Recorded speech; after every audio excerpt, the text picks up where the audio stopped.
Okie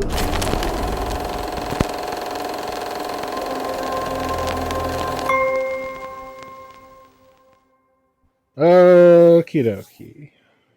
Oh, we're just gonna dive right in, huh? David, have you ever thought about setting the world on fire? Of course, every other day. Well, what I really appreciate about that. Jesus Christ. You're asking the we're wrong person the wrong question. Let's just put it that way. Yeah, I realized about afterwards. I was like, man, this probably wasn't a good idea to lead Yep. with that. Nope, definitely That song's been on my mind. Obviously, it's related to Fallout. Uh, I don't remember which game it started in, but anyways, we both watched the TV show Fallout. We Yes. decided, or I decided to con David into doing a podcast. Twisted my arm. Yep, I was like, "Hey, let's talk about it." And he's like, "Are you sure?" And I was like, "Yes." He's like, "Okay." And so here we are. Let's be real. I didn't say okay. I said okie dokie. Oh my goodness, okie dokie. Okie dokie. Welcome. It's made a comeback. Well, just like man, we're already creating great segues. Just like what is temporarily back once again is the Real Reporters, which I'm not going to even try to correct myself if I'm wrong. I think the last time that we did a Real Reporters podcast was No Time to Die. Yeah. Which was 4 years ago. Ooh. Just about. Damn, I think you're right. I really feel like you're right. Damn. I'm gonna do a cursory glance. It was like three years maybe because it was like 21, right? So just I after thought the pandemic. I thought it was maybe it was 21. It has to be because I want to say like early 21. It like the pandemic was. Oh, like, you're right. Like it was October. Were just October coming out. It was October of 2021, and we both were like, "Hey, we're not sick. Hey, we both kind of know each other." Well, that was like the one film that we're like, if we're gonna see a movie in theaters, that's gonna be the film we see in theaters. Right. That's gonna feel exactly. That was the thing that was gonna bring me back. And I'll be honest with you, I don't think I've seen one since. I saw the Batman in theater. Well, okay, I will say that I saw the Batman in theaters, mm-hmm. and then there was a pretty hefty gulf in between, like the last time I actually saw a movie in theaters. I don't remember what the first one back was.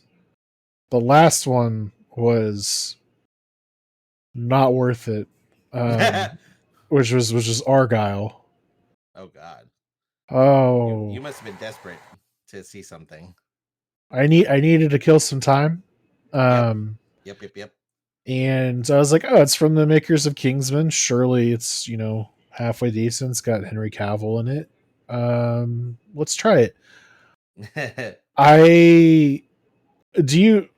Not to like digress completely. Do you know anything about that movie? Not even a little bit. Do you care if I spoil it for you? It's up to you. I don't really care. Okay. So you go into it thinking, yeah, spoilers. You go into it thinking you're going to watch a Henry Cavill like spy movie. And he's in there for maybe like 10 minutes total. I see what happened. Okay. Yeah. They pulled a bit of a bait and switch on me. Yeah, sounds about right. Oh, and they hastily connected it to Kingsman at the very end. Oh, lame. Yeah, no. But we're here to talk about better things. Yes. Which, in this case, is the Fallout TV series. I took way longer than David would have liked to have finished it. Yeah, like literally, how did you not finish it in one day? You know, what's really funny about this, though, is that I recall, I want to say, we'll say like 3 to 4 weeks, we'll say a month before the show came out. We were both talking, we were like, I don't think we're going to watch this show. Right. Because the trailer was like, it was, the trailer. Oh, I had never seen the trailer yet. You had seen the trailer. I had already prejudged it because I I wasn't had been sold. burned. I wasn't sold on the trailer. In Really? no, and I'll tell you. And I'll tell you why. Okay. The trailer itself, like it was kind of cool. I hated the power armor when it first landed because I was just like, this looks like a ripoff of Iron Man. I can see that. Yeah. It bothered me. I was like, I don't know. It just something about it didn't really. And then it was also, which I now know is not to be true, but at the time I thought it was show ran by Jonathan Nolan, Right. who I really liked the first season of Westworld, and then everything else after, which wasn't Wait, great. okay, I was gonna say you liked season 3? Like, come on, man. No, I don't think I even Uh, finished season 4. I didn't. I I couldn't stomach it anymore. Like, I barely finished 3, and I'm like, no, yeah, that's the thing. It took me a minute to get through 3, and it was like I had to really force myself, which is always a bad 100%. sign. Right, Um, exactly. but that being said, I was a little on the fence. We watched, my wife and I watched the first episode of Fallout, liked it. And I think I may have slacked you the next day and said, "Hey, it actually was pretty good." Hmm. Um, and then you just took off from there and just decided to watch the whole thing 3 times over by the time that I finished the Right. series. Well, in my defense, I had already started seeing it before you had mentioned that it was good episode, or maybe I had just Oh, like I had started planning to it watch was it recent. because yeah, it was It very was recent. recent. So like I watched the trailer. Let's. I'm not even sure. Let's say 3 weeks ago. I watched the trailer maybe just after you mentioned it. I Yeah, watched the trailer and I'm like, actually, you know what? This actually looks pretty good. And I was like, but I don't want to get my hopes up because I've been burnt so many times by really bad adaptations. yeah, And actually, I will talk to you more about that whole thing because that's actually like a Hollywood thing. And this whole series actually goes against a lot of the Hollywood tropes. And I'll explain more later. But my initial thoughts on the trailer were like, okay, this is actually like really like it looks like what I would expect a Fallout show to be kind of like. You have the wasteland, you have ghouls, you have a vault person. yeah, Very obviously, vault tech is involved because that's like the main antagonist in the series. Um, and then you have obviously like vault life and whatever. And then I was like, okay, well, hold on, this, and then of course the Brotherhood of Steel with the armor shows up, and I'm like, okay, I'm actually kind of sold. And the reason why is because like I've been playing Fallout games since 3.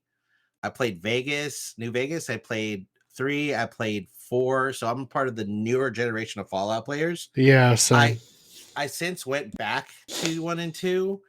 Um, they're good games. It's not my cup of tea in general, but Yeah, it's a lot. If for those who haven't experienced it, it's definitely there's a clear difference between the Bethesda era, which is 3 onwards. Well, mhm. Well, yeah. Bethesda Obsidian, right? Because Right, New right. Vegas, but there's a clear difference between the two.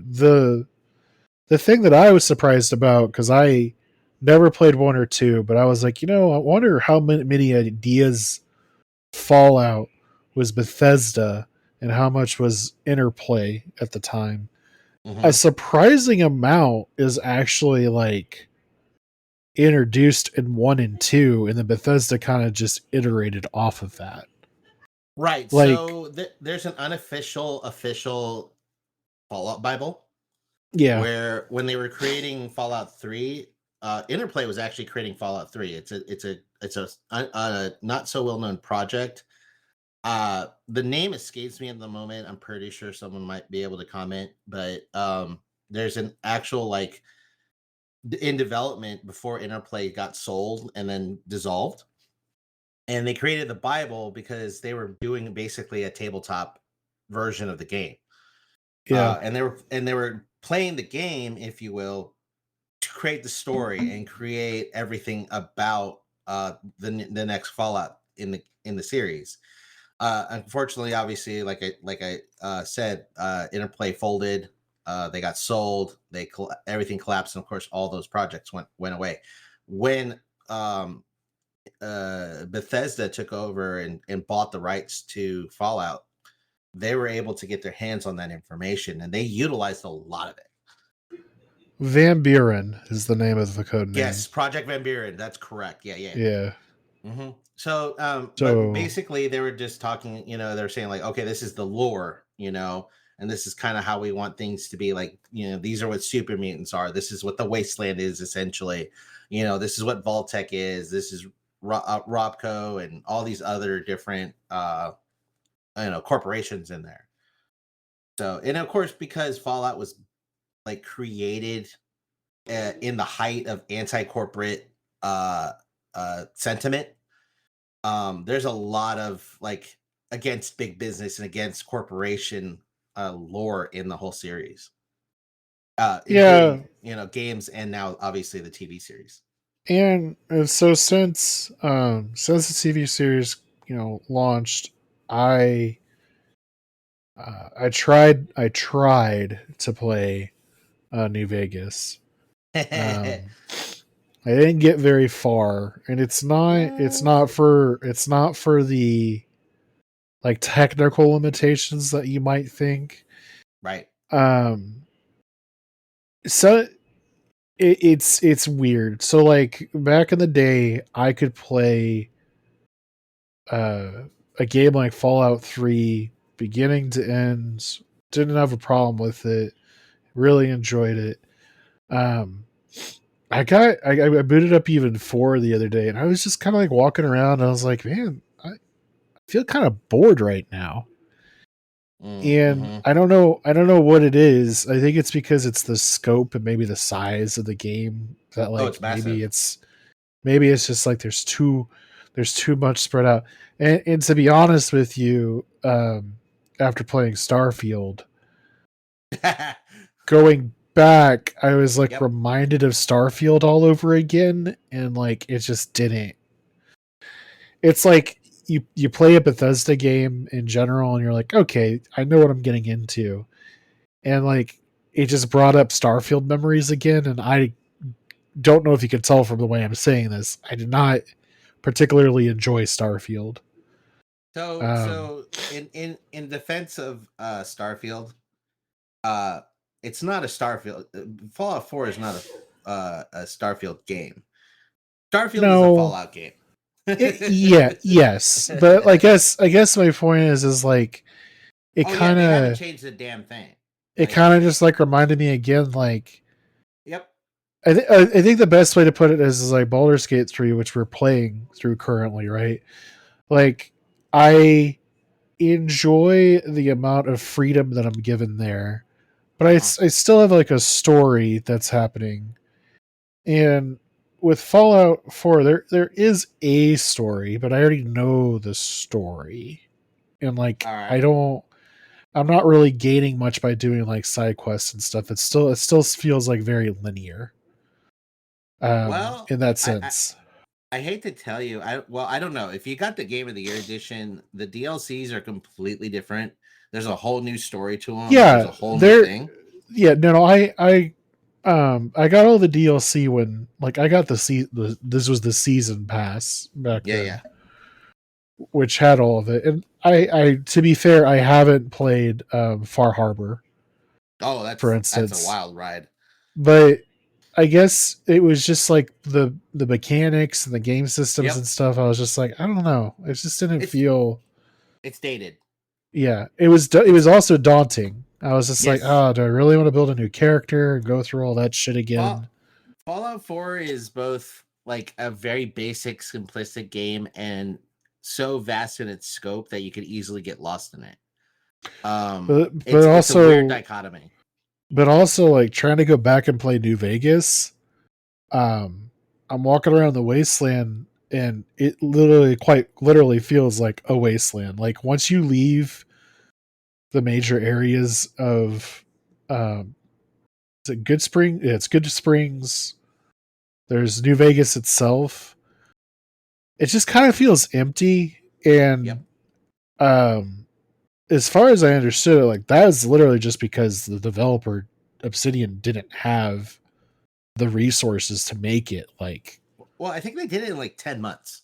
They did yeah, this like game it in was 10 short. months. It was like for the to be fair, like the game itself, for the resources that they had and et cetera, like it.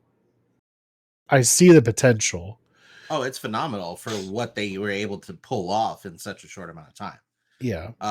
They also had so much stuff in production and just they just literally ran out of time. They cut a lot of content.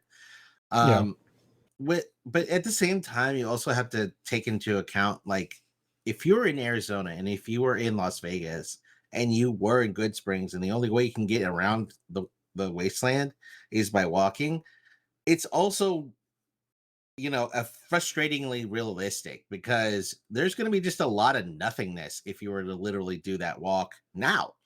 Yeah. So, And maybe and that's I mean that's a huge problem that I had with Starfield uh-huh. was is that you couldn't there was no vehicles for you to Right. traverse the environment. And like I get it in the post-apocalyptic like era, there's outside of Brotherhood of Steel with the vertibirds, like there's not much transportation Right. because the roads are fucked up. And I mean, like, how would you, unless you had like a dune buggy, you Well, know? even then it wouldn't work because there's no gas. In the Fallout world, they're actually like nuclear fuel cells, like they're fission powered. So they're not even like gas powered. Yeah, yes. Um, So I guess in theory, I mean, like maybe they should be a hey Bethesda, what's up? There should be like a fusion cell powered dune buggy you can use, like well, just like your power armor. I was about to say, like the power armor survived. The power armor survived, and yeah, and part of it is because obviously they were mass produced for the different uh skirmishes or wars, if you will, that they had before leading up to the Great War. So, one of the biggest ones was always recalled is the Anchorage War, which is mentioned in 3, Las Vegas, New Yeah. Vegas, and 4, of course. I mean, in Well, fact, the you're TV show literally too. right. But the war on Anchorage, I mean, yeah, it's always referred to as the one, but like your main protagonist in 4 is a veteran of that war, much like Cooper Howard in the TV series. Yeah. Well, I mean, it's. I guess it for me like I don't enjoy just walking around in a giant like wait. I would much rather. I don't know. No, Obviously, I like Fall fans listening to this are gonna be like, "Well, that's the whole fucking point. It's the wasteland." Yeah, I mean, you But get to see all these random encounters. I mean, I'll be honest with you, uh as small as the New England area is in the Commonwealth, yeah, um there's a lot of shit packed together. yeah. I mean, I guess three. I guess three. Maybe I don't remember what the map size was, but I guess three felt like it was much more traversable. yeah, yeah. Um. So the show itself, uh, Mhm. it there's something I really appreciate about that first episode, and I think I even mentioned it in our Slack thread, was that I loved how we were very quickly introduced to. I get is it three characters or four characters? Three. Three main characters. Well, Three. four. I'm trying to decide if the scientist was introduced in one or not. I suddenly can't remember. No, But no, was that that was two? episode. Well, shit. Right? You know, it'd A be lot really happens in handy. these. You know, it'd be A lot really handy happens. Oh, you is mean the thing if that we I'm doing right now? pull it up Let me see. Wikipedia. Synopsis. Here we go. Cooper Howard is introduced. Dweller Lucy McLean is introduced. Brotherhood of Steel Maximus is introduced. and that's it. Oh, Yeah. oh no. Yeah, because they mentioned the Enclave member. Yeah, but they don't. They don't enter. They have I think they have a picture of it maybe, but they don't actually introduce him. That is correct. He is not introduced The until second episode 2. episode. Yeah, okay. Right. So, yeah, that being said, can you tell obviously that we're professionals? Oh, 100%. We know what we're doing. But so the first episode, I really did appreciate. They're like, okay, we're gonna give you just real quick person that's from the vault, Mhm. quote unquote, our audience surrogate, if you will. Then we're gonna have someone who is Brotherhood of Steel, and then they're gonna have someone who I think it might be unique. I don't think we really have had much of a story about a ghoul before in Fallout. Not there's a couple of side quests that involve ghouls a lot, But not to this extent. um I don't think sure. so. Okay. Well, but okay. The other thing that's nice is, and I suppose I should say this without. I mean, obviously, we're going to go in full spoiler. So if you haven't watched the whole series, you might want to do that. Hurry up. Do it now. It's been out. It's been out for almost exactly a month as of this podcast is being recorded. Right. So it came out on April 10th. Yeah. And everything came out at the same time. Are you on? You're on Wikipedia right now. Yes. Can I just say I appreciate that they put it in Fallout yellow at the top? 100%. I just happened to notice that. I was like, oh, that's fun.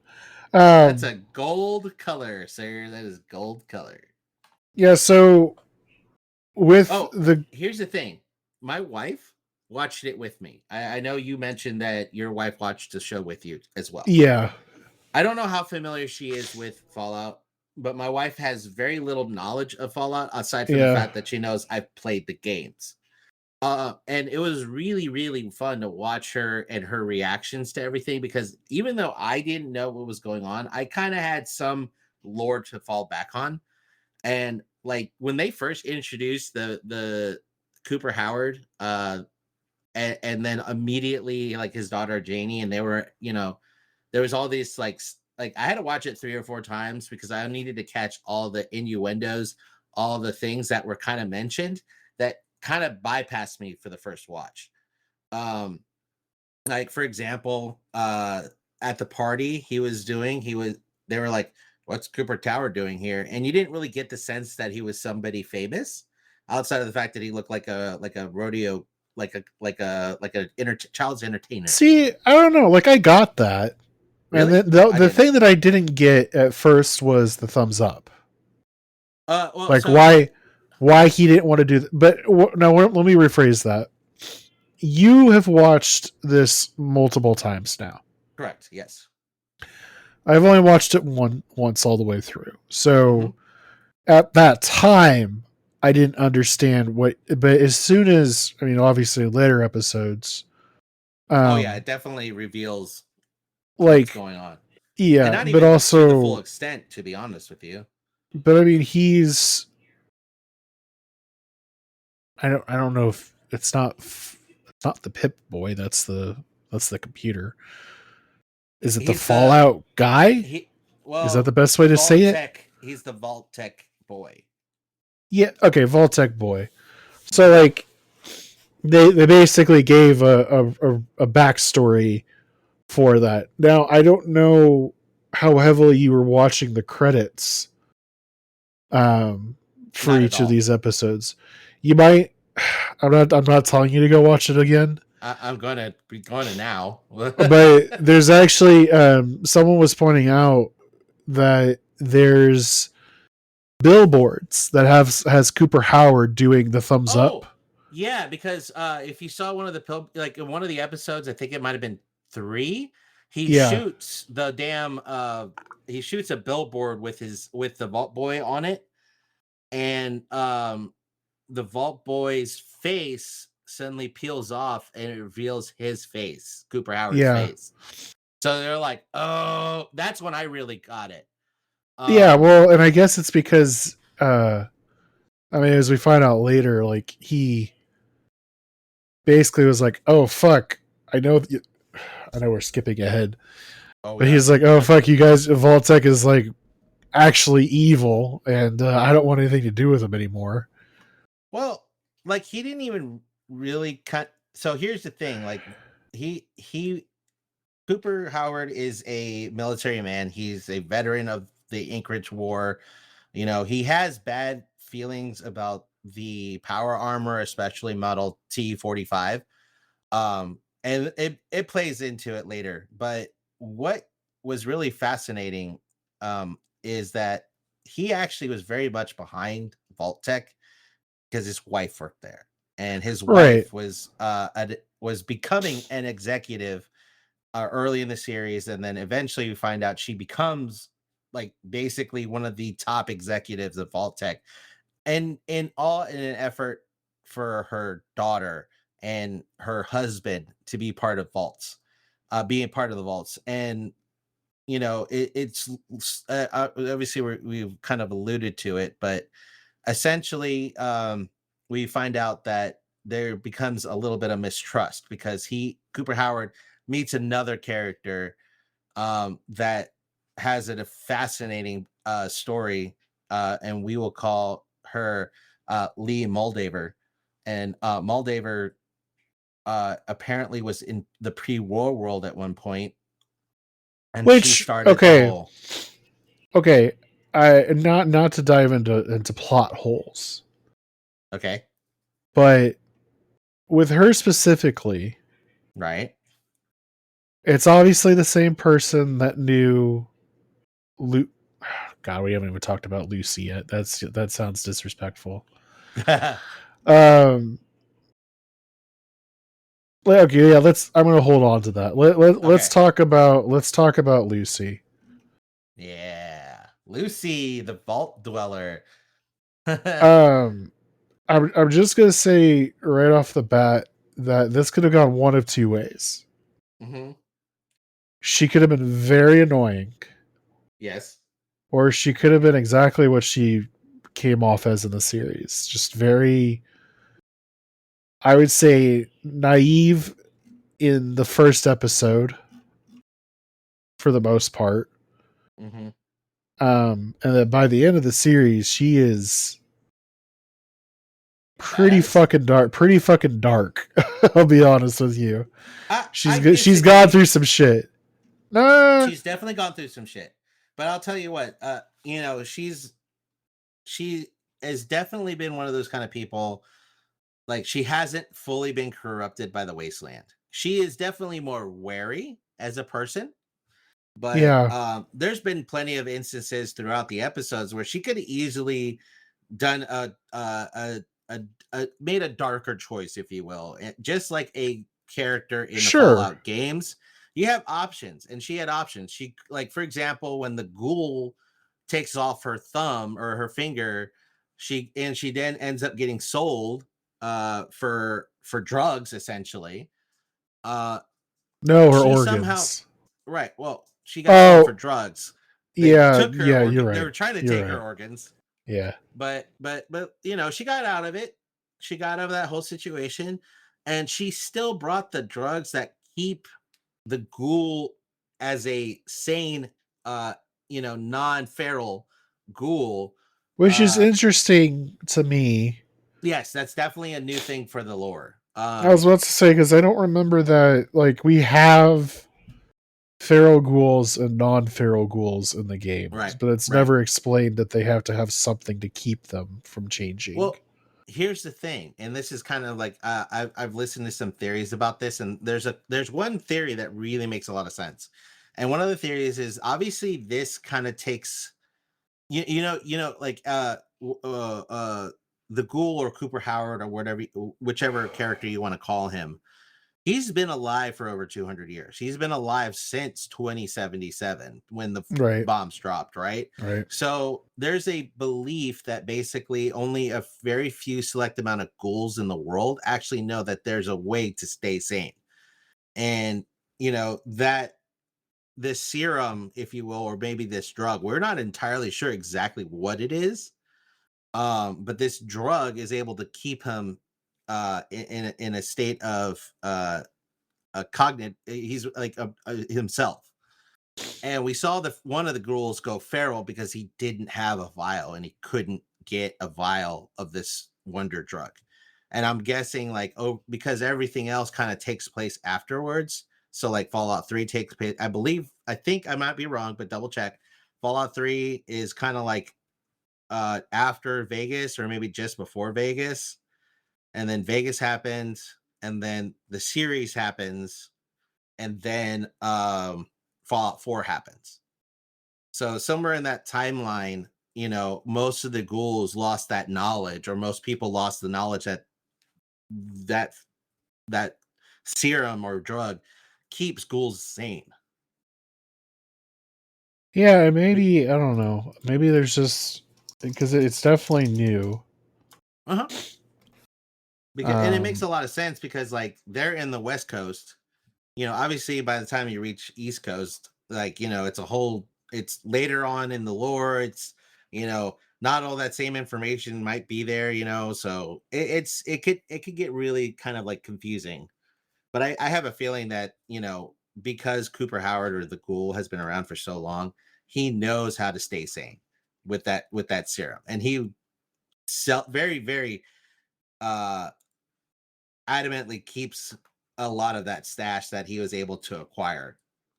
But I got sidetracked. We definitely went down a tangent.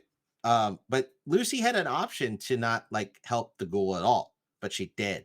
And she even said, "Golden rule, motherfucker." you know, so she had the option to definitely let him die and turn and go feral, but she didn't.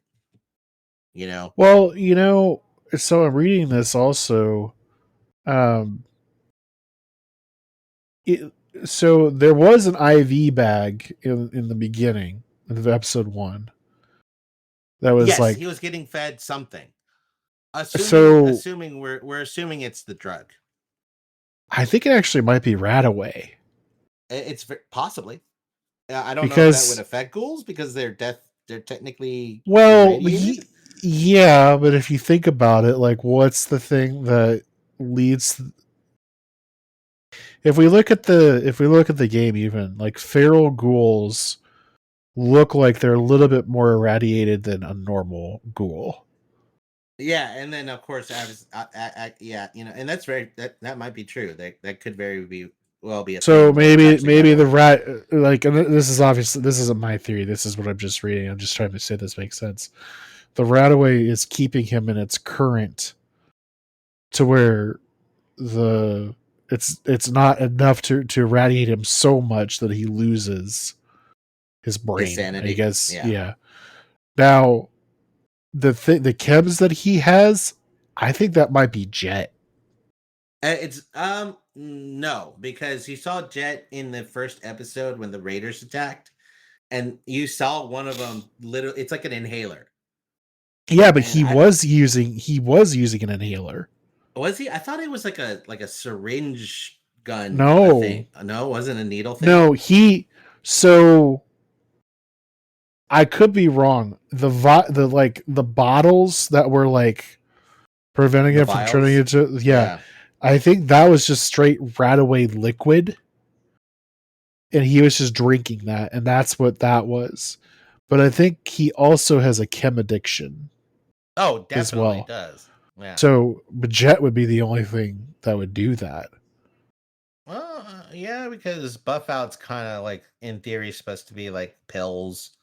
Jet And the is jet thing is not me either. This is, I'm right. just like reading a um so I mean, that being said, it is cool that they added a little bit of like, oh, there needs to be some reason like why you have a feral ghoul versus a non-feral ghoul. Right. Um Also explains like how he's been able to survive for as long as he has. Um Yeah, like, yeah, I would like to know more about that serum. It's definitely getting a lot of talk about yeah. what unique properties it has and how is it able to allow the ghoul to stay in, I guess, in the moment and not become feral. So but kind of going back to Lucy, for instance, she is a great audience surrogate, for lack of a better term. Um, Shows us the vault life, which I have to say started in the vault, kind of expanded out into the world. The Hmm. production design on this show is, I mean, obviously they had a lot to work with because they're probably like, hey, Bethesda, just like, let's take a look at your files, your art book, all that stuff, and they were able to kind Hmm. of create it one to one. Yeah, not only that, but Um, they did a lot of practical effects, like a ton. yeah, yeah, for Like when sure. when she first walks out onto the wasteland, that was all shot in a very remote, untouched location in South Africa. Uh, Yeah, where did you hear her? Because I think you're talking about the ship, right? There's like a sunken yes, ship. Did you yes, hear that she actually like walked on human bones by accident? yep. Yeah. That's Oh, gotta that's freak you nuts. out. I was like, Yeah, oh she's just no. like she just looks at the director first day on set. She's like, is that supposed to? He's just like, run, just run, and she's like, okay. I mean, what a thing to be dropped into. Yeah, I mean, I will it say that's makes one for a level of thing. realism. Yeah, like the sets being felt very real. Because they Um, were damn near they're anyway.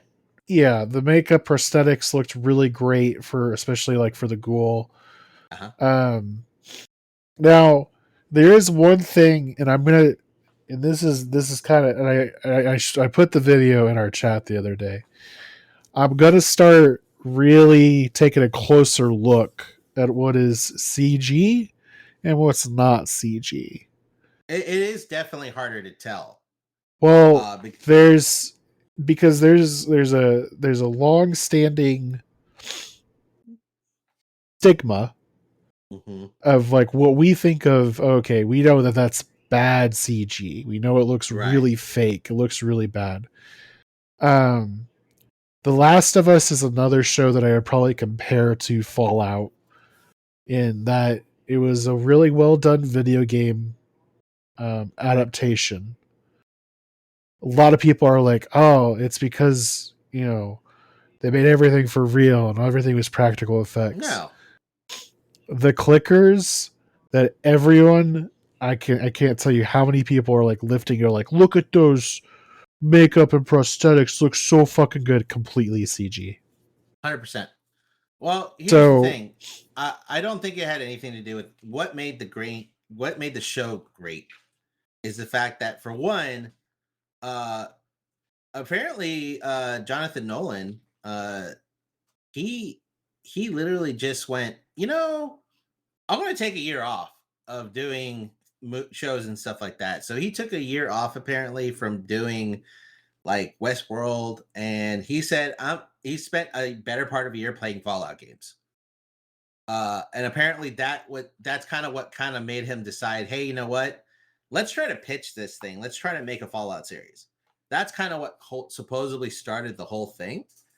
And so there's a lot of love for the Fallout lore. And then what's great about the show itself is you get three entirely unique characters. You get Lucy, obviously, as a vault dweller, the innocent, unknowing person who's experiencing the world for the first time. You have the ghoul who's been out on the wasteland for 200 years, fighting and losing his humanity in every sense of the word. Uh, and has a connection to what the really past, started all yeah, the past. So that's a great right? like, and then I yeah, the third character, Maximus Maximus. with the Brotherhood of Steel, who's clearly got the idiot savant perk package there. That guy's an Oh idiot. my god. he he's so lucky it's not even funny. But like I said, the idiot savant, he definitely has that perk pack right Do there. But you know what? And you may disagree with me. uh-huh. I don't know why, but it felt like I was watching a young Denzel Washington in Fallout. You know what? I Couldn't don't tell know you what, enough about because he kind of has like the same mannerisms as him. but it just like amped up to 11 and just like, well, I don't I know, didn't man. even I didn't get Denzel. I actually got more like Childish Gambino. I got more like Oh, from uh, the Community. I could see that. He's just a quirky guy in general. Very 100%. So Donald, that's what I mean. Like I just got Donald Glover, just kind of quirky, fun. Uh, definitely don't take super seriously. I mean, the part where he was in the vault with Lucy and he's just sitting there eating popcorn, and you can literally see him trying to really decide, do I want to keep eating this popcorn and watching this movie, or do I want I to go don't know, save her? and maybe it's because like I had just recently watched. I don't remember. I think it was like a Saturday Night Live or something where it had like a guy impersonating Denzel Washington, like obviously Uh exaggerated. yeah. And maybe it was just because it was so close, but I was like, God damn, like he kind of has the same mannerisms as. I Hey, don't know. you It was gotta strange. you follow the greats, and clearly Denzel Washington's one of the greatest actors out there. Oh, for sure. So But I I'm mean, definitely not complaining. but he's just the He actor plays who the played character him well. so good. Well, Yep. and I'll be honest with you, everyone did really well in this, and I Well, so loved. the I only loved person the. to never have any lore, like they never played the games or anything, was actually the guy who stole almost every scene. Well, Walton Goggins. Oh, I believe it. Yeah, he's the only one who's like kind of stuck to the more traditional Which is Hollywood hilarious. Did you ever idea. watch? Did you ever watch The Righteous Gemstones? No, Dude, yeah, you I know I gotta, need you to check it out. gotta, you gotta watch. He is fucking hilarious in that. Oh, I mean, the guy is very charismatic. I mean, like every scene Yeah, he's in, I'm just like enthralled with what he's doing. Like yeah, I love it when he like him as the ghoul is just phenomenal. Him as Cooper Howard's entertaining enough, but him as the ghoul, yeah. oh hell yeah. I am absolutely in love with that character. He is just like, I don't give a shit. You are my enemy. I am taking you down. Well, what I Mm. also do appreciate though is that they actually use like a lot of. I don't know if comedians is the best way to put it, but there's a lot of like people in this that they're funny, Yeah, and they're but they're they're not well talented. but they're not intentionally being funny in the show. They Right. just happen to like really like the guy um shit, the guy that's not it's the squire. The squire that who later on becomes a ghoul. Which Yeah, that was which that was a fucking wild reveal to me. yeah, that was pretty. Because I like just jumping to that just real quick. Like Yeah, definitely. whenever the guy was just like mixing the shit together, and you see his like foot healing, I I was thought he like was that high. exactly. I was like that guy is high as fuck right now, and we're just watching. I was like clearly his foot is still fucked up. Right, There's exactly. no way. Nope. Um, Um, and but then yeah, no. the fucking arrow goes right through his neck, and I'm like, oh, hold on a Oh, second. yep. That was Yeah. it was perfect reveal. Well, they did have a lot of like they used a lot of like London based in you know, European based uh comedians. So there were Oh, and my what I really liked, favorite, and I will watch this man in any show, uh, hands down. Do you know who I'm talking about? I hope it's not Michael Ramport. No, no, Good, fuck good, that good. guy. Yeah, guy, that guy can go to hell. I'm talking I'm talking about about John Daly no, or Daly, not John Daly. Really? I'm Okay. talking about Matt Berry. Oh, I love his voice. I love the way he pronounces everything. He is, New York City. especially as him as Mr. Handy and Snip Snip. I was like, And it's hilarious because they were doing press for the show and they were uh-huh. talking about the trailer and they hadn't yet like revealed that he had been cast. Yeah. But Jonathan Nolan was like, I mean, I don't know if I'm supposed to reveal this, but like you could tell the voice. Like you could tell the voice. It's Yeah. obviously Matt Perry. Yeah. Yeah. But like Absolutely. Well, any here's show the that funny he's part. in, I'll I watch thought him. he was I thought he was actually like in the games. Like that's how good Well, that was. I will say that they made it match the the Mr. Handy voice very Yeah, well. Like that's what I was like. it was just like a good like match. So going back to the squire that we were talking about that ended up being the squire for Maximus as Maximus was being Titus. Yeah. It's his name is he's actually Thaddeus, that's his character's name, but his name is actually Johnny Pemberton. And I actually know him from another not so well-known series called Superstore. And he is one of the boyfriends that's semi like he's okay, but he's just enough of a loser to where you're just like, you know, you're okay with him as a person, but you're like, I'd rather not be around him kind of character, Sure. you know, because he plays like the young idiot thug pretty well. Okay. And that's kind of like that was his kind of recurring role for the better part of from 2015 to 2021. But he's done a lot of other little things. And when I saw him in Fallout, I'm like, I know that voice. And then I saw that character, and he always has this like tiny little mustache that always makes him look like he's Oh, like a 19-year-old there's trying to look like he's growing a mustache. there's a few people in this that I mean, the one that springs to mind for me obviously is Chris Parnell.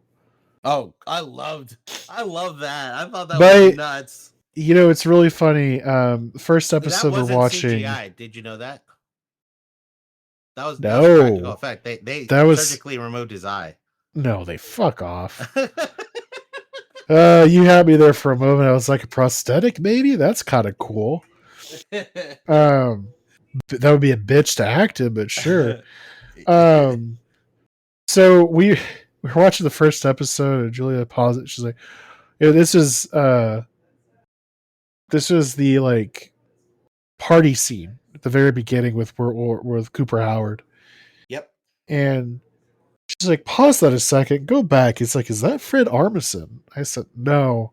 The guy talked for a second, sounded just like Fred Armisen. I was like, Yep. I see what you're saying. I see what you're saying. And then motherfucking Fred Armisen pops up last episode as the DJ. I was like, God damn it. I was like, that was fucking great. Yeah, they did a lot of really awesome like cameos for people. I thought it was phenomenal. Well, Zach Cherry is in this too. Have you watched Severance yet? I don't think so. You need to watch Severance for sure. Which one is this? It's on Apple TV. Oh, okay. It's basically guy undergoes a medical procedure where it splits you into two personalities.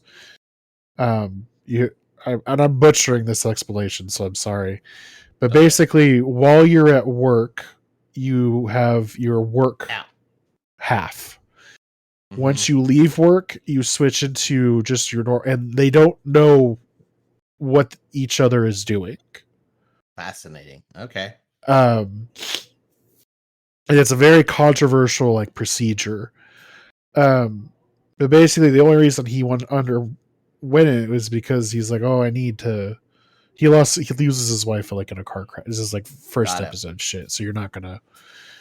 But it's very much like Aperture Science levels of like mystery and like kind of like fucked up stuff. Gotcha. Is where this guy works at. Okay. So there's like a huge mystery that kind of unravels over time. Really good show. But Zach Cherry is on that show, and he was one of the guys. He's the bigger guy that was like running for overseer, the one that wears the glasses.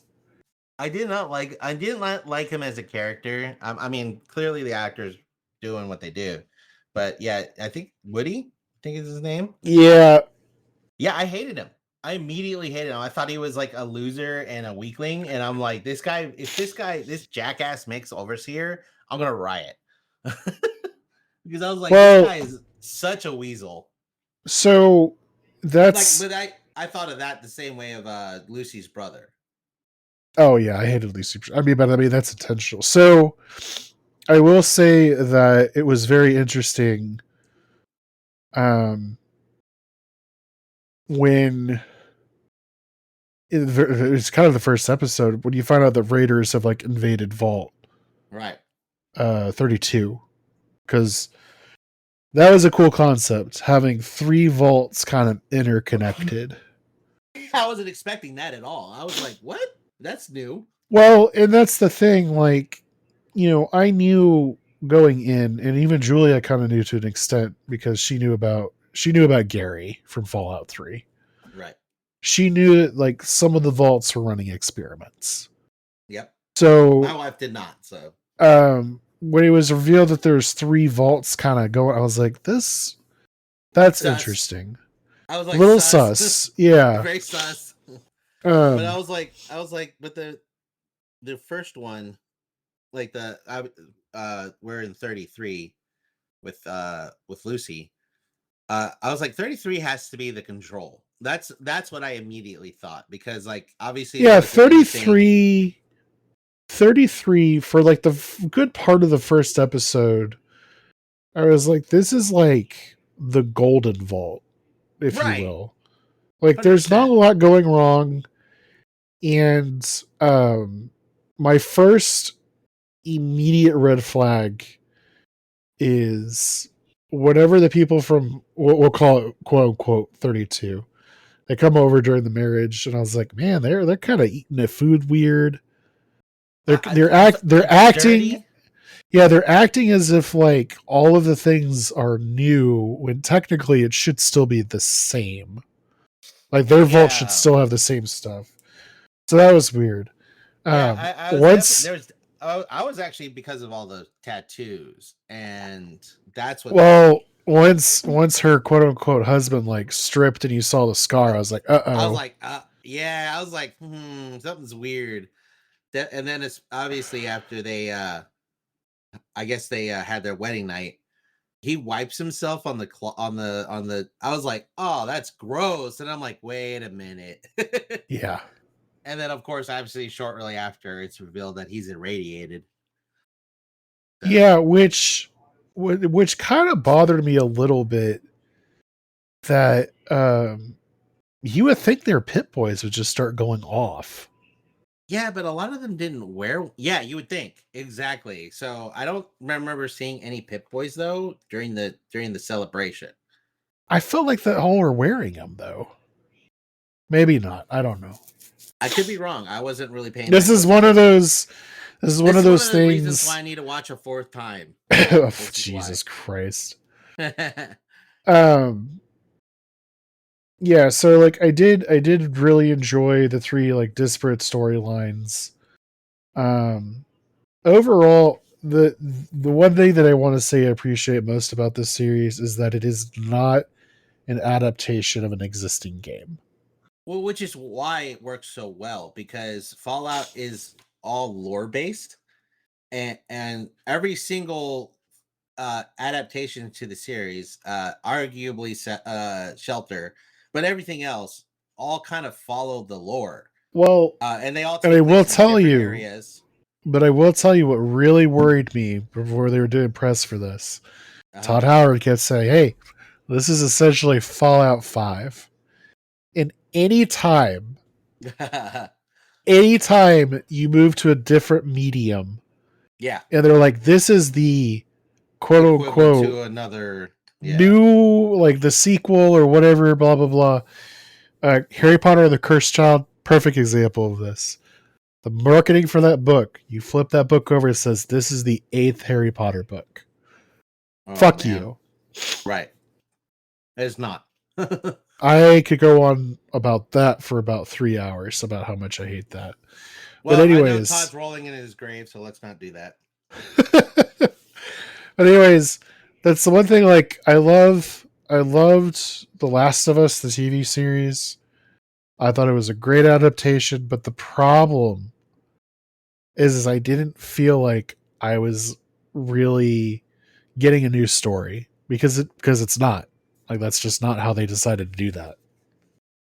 With this, I knew enough about the worlds to appreciate some of the Easter eggs, to understand like kind of what's going on, getting the hints and being like, oh, I kind of know where this might be going. But outside of that, like I didn't know the story, and that was perfect. Right. It That's what was made me appreciate it so much.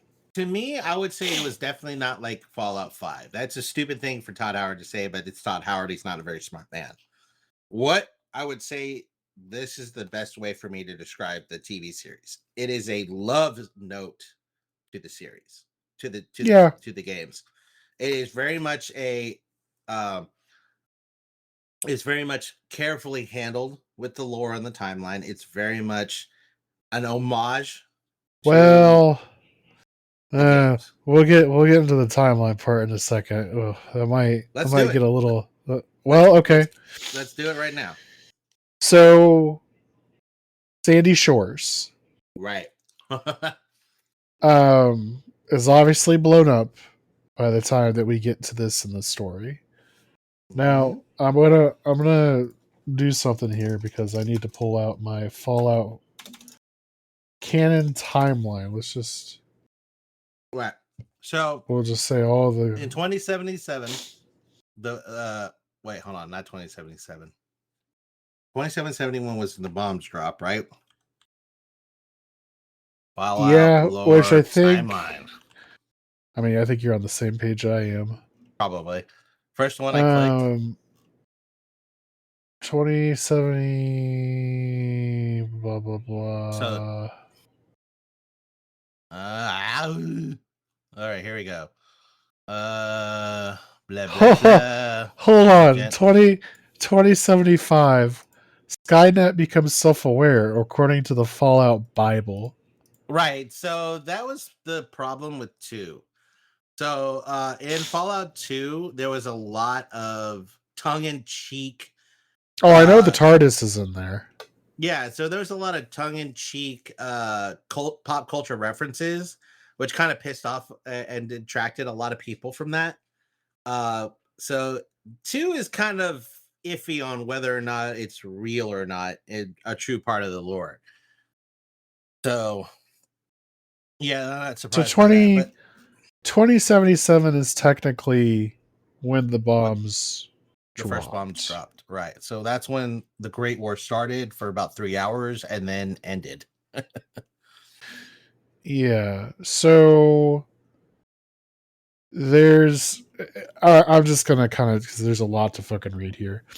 So from what I understand it, because Sadie Sands is technically gone by the time that we arrive here in the show, it kind of wipes out a bunch of Fallout New Vegas. Well, here's the thing. So Todd Howard came out and said, no, we understand there's a lot, but the timelines are tight. But basically what they're saying is that like everything happened in like July timeline for New Vegas, and the bombs got dropped for in like December, November. It was essentially what he was saying. Did you know that 76 takes place before Fallout? Fallout 1, yes. I didn't know that. Yeah, so 76 takes out like there. So basically, Reclamation Day, which is what's mentioned in episode 1 of the TV series. Reclamation Day is the timeline when basically each vault is supposed to open and release the residents of the vault to help repopulate and redo the entire like basically bring back America. Reclamation Day was supposed to happen. I think they were saying like 90 days after the first bombs dropped, but apparently because something happened, Reclamation Day didn't happen for most vaults. 76 it did, and then if you follow and play 76, there's a whole thing going on right now, and it's still updating. They're still doing new lore with that, but essentially they're the only vault to do reclamation. So 96, 2296 is when the TV series starts. Okay, so like yeah, so I think it was 22 80, and 87 is Fallout 4. 80. Like Yeah. if we just go back, 81 is technically New Vegas, 2277 is Fallout 3. Um, the original Fallout is 2161. Mhm. So I I think there's just some finagling that we have to do.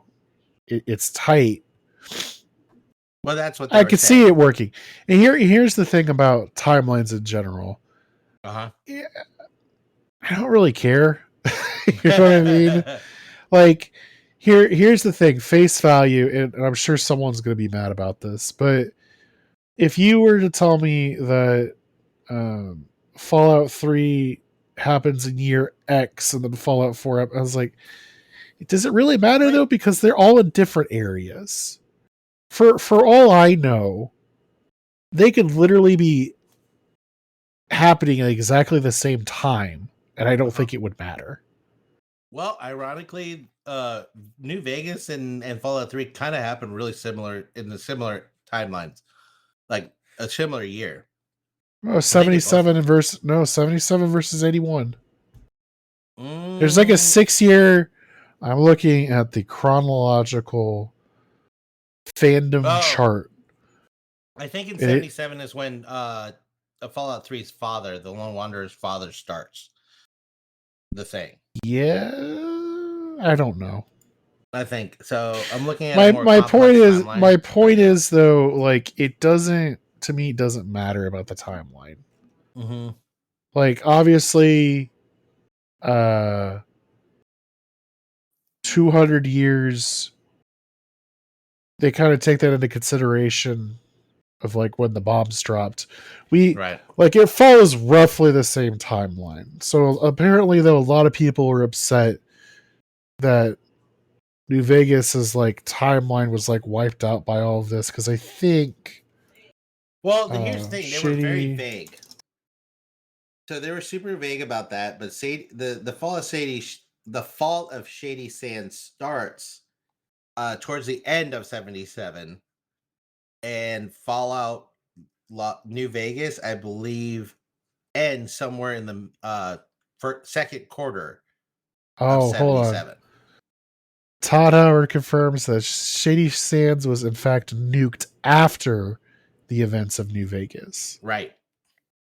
So that's what I'm saying. Like in the timeline, uh, the courier, that whole thing started back in early 2077 or 2277, and the fall of Shady Sands happens like somewhere in like November, December is what was kind of mentioned. Yeah, I mean, I don't know.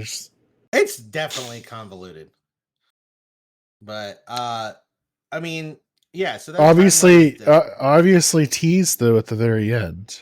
Oh yeah, that was dope. I was excited for that. I want to see. I want to see what happens to New Vegas. I want to see So what the right choice was. What's the canon ending for New Vegas? so without rehashing the entire series, because I feel like that would be. I want to get into like the meat and potatoes here. Okay. Did you expect Lucy's father? So first off, Spoiler. there's there's there's a couple things happening. Uh We huh. keep going back to Vault 33 because Uh there's a huh. greater mystery. Correct.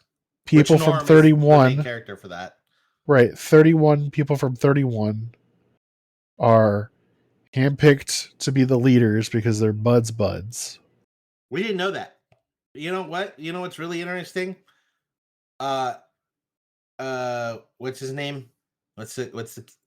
Norm? Yeah, Norm. Norm did something that no Fallout person has ever done. He reads the damn terminals. Yeah, which He figured out the big bad. He's gonna yeah, be reading all the terminals. yeah, for sure. And I mean that's kind of interesting is that we're getting the past, which blends into the future, which is still technically going on. Right. Um, because I did like how Vault 31 was basically like, hey, these are people who were Vault Tech executives Junior. or junior executives, Mm-hmm. and they were frozen. Made perfect sense. Had a little bit of Fallout 4 in there, right? Um, and it Hey, was kind of interesting that like like the experiment was, hey, we want Vault Tech to continue. right. Um,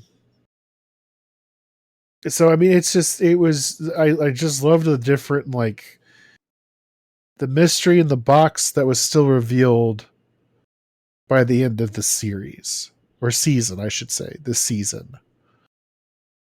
There's obviously some threads still.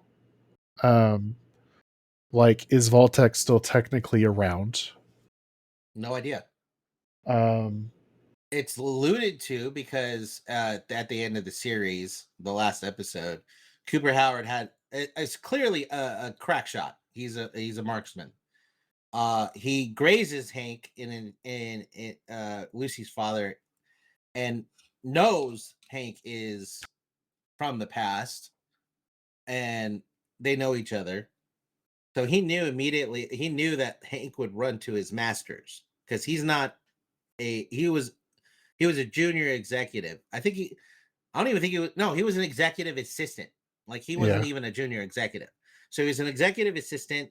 Uh, Betty, who ends up taking over Vault 31 or 33, was a secretary, or maybe the executive assistant as well. So like and Buds was a junior executive. So Bud was actually a junior executive.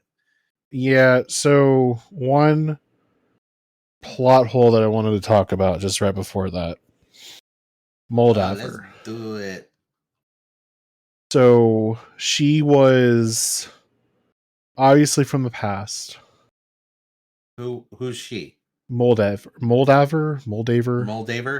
Yeah, Moldaver. Moldaver. Mm-hmm. It wasn't really quite explained how she survived to this point. Yes, and you're correct. There is no direct confirmation of who she is, how old she is, etc. Um, so the working theory is that she froze herself, or she is a synth. Oh, I didn't even think about the synth. Uh-huh. Hmm. Um. Interesting. Yep. Definitely some food for thought there. The end credits of episode 8 start with a massive billboard advertising cryo suites. Hmm. Hmm. Yeah, so people there's two working theories. She's a synth, or she was actually able to freeze herself. And there is some validness to both theories. More importantly, I think it's very possible she is she was frozen because she's the one who basically created cold fusion. And the only reason it never came to pass is because of the um You lack know of, what? I wonder. or because like Vault Tech stole the tech or bought out all the tech. Yeah. I mean, I do wonder if she wasn't somehow kept alive because of the cold fusion. Because Well, as far as I here's the thing. know, like as far as I know, it was already like done, and it Uh, was then bought out. right. So here's the thing. Anytime a company buys out another company, it's very common for them to, like, the CEO or the main person or the paper, whatever, becomes a CEO, or like a some part, it becomes part of the board. So that Yeah. being said, it's very possible that she is actually she's actually like was a executive of Vault-Tec and was put in cryo sleep in another vault. and obviously Hank is going back to his masters, and his masters have to be some of the actual like executives, and they are obviously somewhere. There is obviously something happening in New Vegas, so I think we're gonna see at least whoever. I think we're gonna see Hank's wife, or not Hank's wife. I think we're gonna see Cooper Howard's wife. I think we're gonna see Mrs. Howard. Yeah, and then the only other thing, there's a moment where it's like it's revealed when just how kind of sinister Cooper Howard's wife becomes. There's a moment where she like looks up and sees who I A assume shadowy is this figure, who I assume is the CEO of Vault Tech. right? And Um here's the thing: maybe she's really not as sinister as we believe. Maybe she really is a good person, but she's basically the voice of the CEO. So she's going to say whatever the CEO wants to say, because there's still no proof that Vault-Tec dropped the bombs. yeah, It's but we just have to, implied. well, and actually fair point to that. My wife was saying, it's a little strange that Vault Tech was the one who dropped them. And if she was as involved with Vault Tech as she was, there's A no daughter, way she would let her daughter still be out there. 100%, If she knew those bombs were going to drop that day, no way. 100%, Now, 100%, because by that's that the only point, reason why she's a whole Vault-Tec executive. right. Now, by that point, obviously, we, I think it's implied that they're divorced. Very much so, because The in the first alimony. episode, the Alimony. alimony, right? Yeah, okay. So they're divorced, but she wouldn't be like, you know what, just take my daughter. Like, obviously, she still cares for her daughter. Well, Right. I would hope Well, so. that's the whole Let's. reason that's the whole reason why Well, she's even in the Vault-Tec to well, begin with. maybe she becomes estranged from her daughter though because of you know, I don't know. But Well, we're just here's speculating. here's my speculation. Here's my theory. I think the mother very much became a Vault-Tec executive because she wanted to be, and she started working up in Vault-Tec because she knew some shady shit was happening, but she also wanted to be like protect her family. That's why. Yeah, That's why, like in one of the many arguments you see them in, like as Cooper Howard becomes less and more disillusioned with Vault-Tec, she mentions that he says, "Well, why just quit? We can buy our way into a vault." And she goes, "You can't." She goes, "We get access to one of the good vaults." So yeah. she knows more than she's saying, and it's very Oh yeah, obvious by the end of the series, at the end of the series, season one, that Vault-Tec is possibly very evil. Now, through the games and the lore, we know Vault-Tec is 100% a evil corporation. yeah. Um, and it's very fascinating to me that all the other quote unquote super evil organizations or evil corporations are also the ones who are that somehow took over some of those vaults. So obviously it wasn't just Vault-Tec running those experiments. It was very much other companies running I liked experiments that. through Vault-Tec. I I like that a lot. really, yeah, because it gives you a kind of clear sense of like why these experiments happened in the first place. Right. Um, Because it yeah, was all in the sense of competition, and the idea was obviously, hey, time is the killer of all things. Let's try to bypass that with the vaults. Let's start the whole world anew, and let's see who has the best idea to run uh so the world. for humanity to survive. Yeah. Yeah, Um. Okay. that's So crazy. yeah, I mean, just kind of like wrapping up thoughts. Excited for season 2 because it is confirmed already. Yep, immediately. Um. Almost. I will say, please, basic. There wasn't any real quibbles with this show. I I didn't don't, yeah. have. I didn't have any of my like, oh, I wish they would have done this, or Um, I like the pacing. I liked how they revealed stuff. Like I'm very pleasantly happy with the whole shebang. And I would say I'm definitely more of a casual Fallout fan. I probably enjoy the lore more than the actual games themselves. I completely agree to that. Um, but I was like, they did a really solid job. So, um, now this is the thing, and this is my only caveat, and I sincerely hope that season 2 is usually the sophomore slump. Mm-hmm. I sincerely hope that I'm looking at the creators. Got Geneva Robertson. I don't know how to pronounce her last name. Dworit. Let's go We'll with say that. we'll say Dworit, and then Graham Wagner. Um, I hope for whatever reason that they are still with season 2, Yeah, they definitely are the main reasons why everything is working so well.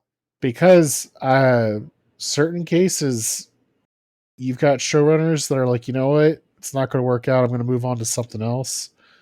And then the Season whole thing two, tanks. season 2 is usually kind of like, oh, doesn't really work out. Um, I will say I'm glad that they've left kind of like a mystery to like lead you into season 2. It's clear that we're going to be following kind of the same characters Yep. throughout.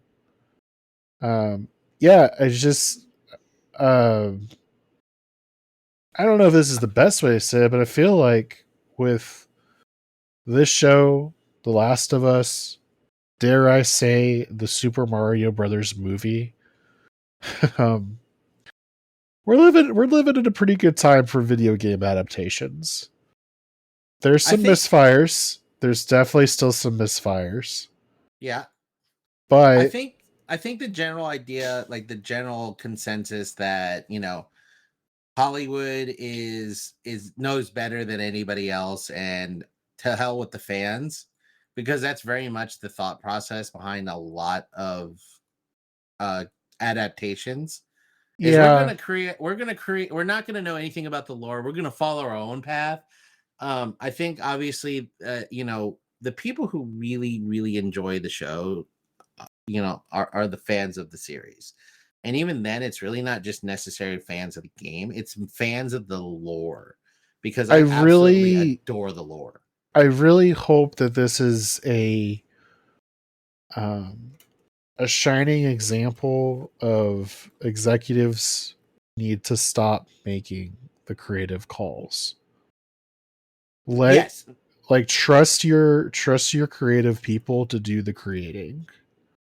right. Um, And let's say it right now. Let's not go on our own path to find your character, especially if it's a literal adaptation of something, because if it's a literal adaptation of something, for example, uh the Last of Us, if you're literally playing characters in a video game where everything is already done, follow that.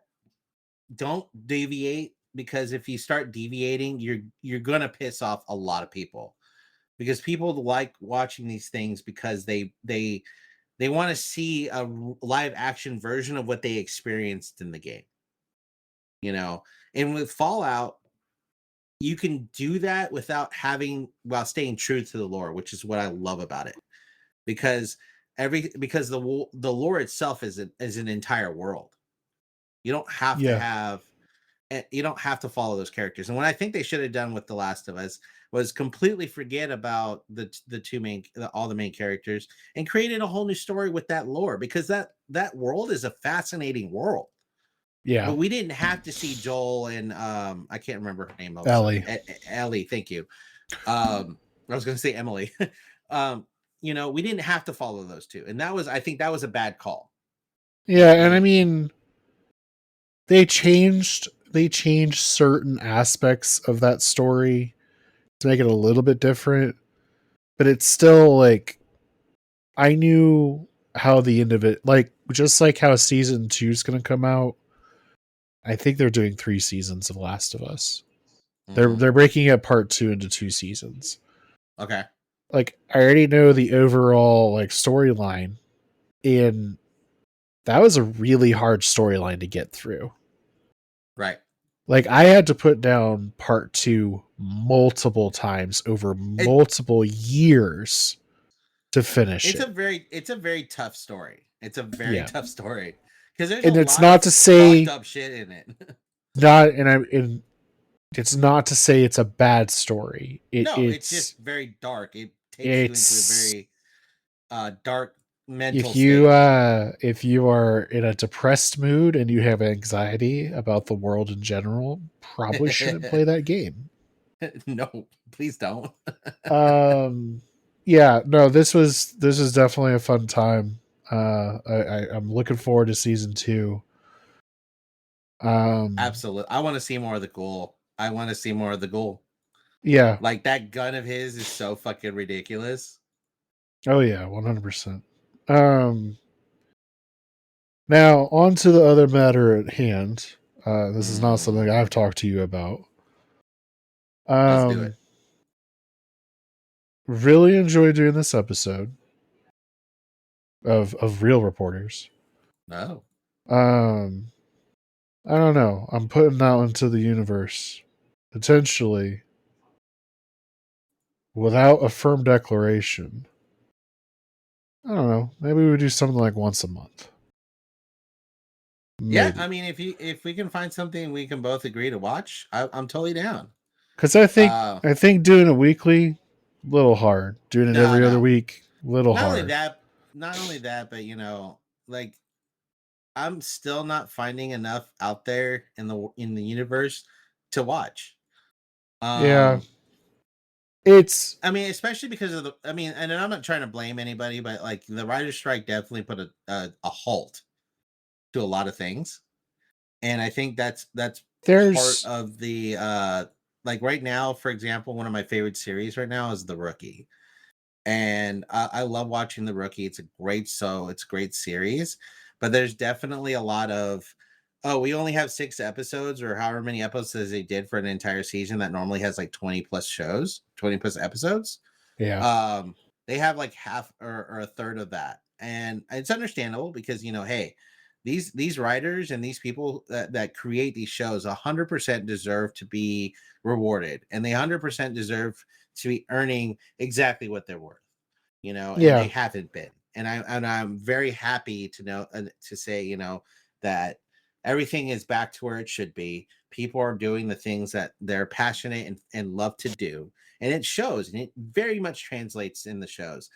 um but at the same time, I wish it had not gotten to that point, and I wish we could be enjoying things at in a way where it didn't affect so many things. Well, and the other piece of it is also like it takes a lot for me to be able to like commit to something. Right.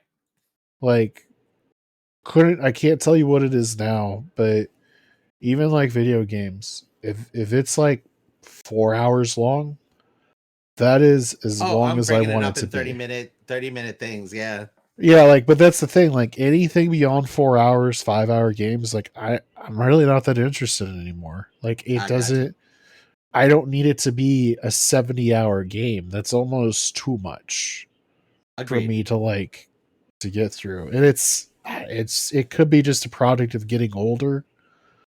Um Priorities but change. I don't know, it's just it isn't as like whenever someone's like I mean, let's just look at Prime Video just real quick. And I won't keep you for too much longer. I know you have stuff with your pup. She needs to go to Yeah, bed. yeah, definitely. She is very upset at me right now. She is pawing at me. um She's like, "It's bedtime, Dad." I'm just casually glad there's not anything on this Prime page that I want to watch. Like must I watch. not must watch, but I'll definitely get around. So me personally, I'm very much a Star Trek fan, so I do watch that on Prime on Paramount Plus. But let's look at Prime Video. Let's see, Prime David, if you want to talk about Star Trek, man, I'm down for Star Trek. uh new Star Trek. Any Star Trek. You tell me what to watch, I'll watch it. Okay. If you and then do, we'll talk about Star Trek. so here's the thing. Star Trek right now, the very last season, it just started for Discovery. I don't know if you know anything about Discovery. I watched a little bit of Discovery. I'm if I'm gonna watch a series though, Uh-huh. I think it would have to be Strange New World. Yeah. Is Oh that right? God, I love that. I love that series right now. Okay. Oh, holy shit, I love it. Strange New Worlds. Okay. I love Strange New Worlds. I mean, like, I am just in love with Arson. Uh, uh, what's his name? Arson something. Helmet. Arson Helmet. No, No, it's not Arson Helmet. Anson Net Mount. Arson Mount. You're talking for Christopher Pike, right? Yeah, Yeah, Anson Mount. Anson Mount. Yeah, it is Anson Yes. Mount. Never mind. I don't know why I thought Arson. Anson Mount. His hair is the hair that I dream of. That man has so many hairdos. He has a new hairdo for every mood he's in for every episode. It's fucking great. Like you All can right. never like heavy like for real though. That guy's hair. Like I am jealous. I want to know what he's using. I want to know what products he's using. How much of it is genetics because I want them. Like I am All jealous right. of that guy's hair. I really am. I'm like, man, that guy is like the perfect hair. He really does. Or at least a really great stylist. Yeah, I'm down. Like I said, we'll just kind of play it by ear. Okay. If we find something like Fallout again that we both kind of watched and we're like, hey, you know what, this is worth talking about. Um, I don't want to. I don't want to force this into a weekly episode because I think that's kind of Yeah, what killed. I think that's what it killed the did. podcast before. Definitely did. Because I felt like I had to do something. And I don't Actually, like that feeling. have you watched Three Body Problem yet? I don't even know what that is. Ooh, uh, give it a whirl. Give the first episode a whirl. Tell me if it interests you, and then we'll What's it talk called? about it. Three Body Problem. Three body problem. Okay. This is the show that the creators of Game of Thrones. This is the first post Game of Thrones show that they've done. Hmm. Okay. Now you can say that's good or bad, and that's fair. But I I don't think it like was how a. they did. I don't like how they did like the whole last half of Game of Thrones, but let's see what happens. I'm willing to give it a shot. I will say that this one it's a pretty solid series. It's 7.6 Okay. out of 10 IMDb. That's a solid Um, series. to me, it is Okay. because it's just long enough to where you get a good like blend of story, and you're not like, holy shit, what's going to happen next? Mm-hmm. Like it kind of naturally resolves at the end of this to where there's still, it's just like Fallout essentially. There's enough of the main plot threads that resolve at the end to where you're not like, oh, this ended on a cliffhanger. Mm-hmm. So, like, honestly, if this sounds odd, if Fallout had ended where it ended, I still would have been perfectly happy. You Yeah, know what I it mean? ended up in a good yeah, it definitely kind of goes, hey, this is a teaser for season 2, but if it doesn't happen, you kind of can There's go from still there. there's still a mystery, but it left me like, I was like, okay, this is just enough to where I'm, yeah, Like I want a season 2, but if it doesn't go to season 2, I'm okay. yeah. That's a good place to be. Give Three Body Problem a shot. If you don't like it, I won't hate you for it, but I mean, I would be interested to talk about it if you like it. okay, I'll give it a shot. All right. I will thank you all for joining on this Real Reporters episode. Blah blah blah blah blah. Don't even know what episode it is. You know what? Let's just start fresh. This is episode 1. Oh God, Um, the re the the reboot. the reboot. Oh Oh, I no, don't like that. That doesn't no, feel dude, don't good. do that. Yeah, no, it doesn't. Let's just call it Real Reporters Part 2. 2. Part 2. Everything else was part 1. Yep. That feels Part better. 2. All right. Yeah. Okay. Ugh, The, reboot. Fuck, man. Jesus Christ. I felt dirty just saying that. Oh, this means I gotta find a new theme song. Oh no. All right. As long as Oh, we I have got a some work to reel in do. it. Yep, you do. I got some work to do. All right. We gotta have a reel. I want to hear that Yeah. film flapping. I'll I'll make it extra chunky for you. Why? Oh god. Oh, Jesus. Just Clickety don't make it clackety. wet. Just don't make it wet. Ooh, if I can find an IMAX projector Just gonna sound. wreck film. Let's Hell get yeah. Let's see what happens. it. All right. All right. Well, thank you, David. It's been a pleasure. Absolutely. It's You been have a good fun. evening. Yeah, it is bedtime. I am old and I'm sleepy. Same. All right. Have a good night. Have a good night. Bye. Take me back to old Yazoo. Everything up here is new. I can't stand it, just must land it. Going back to old Yazoo. Everything you do, people got their eyes on you.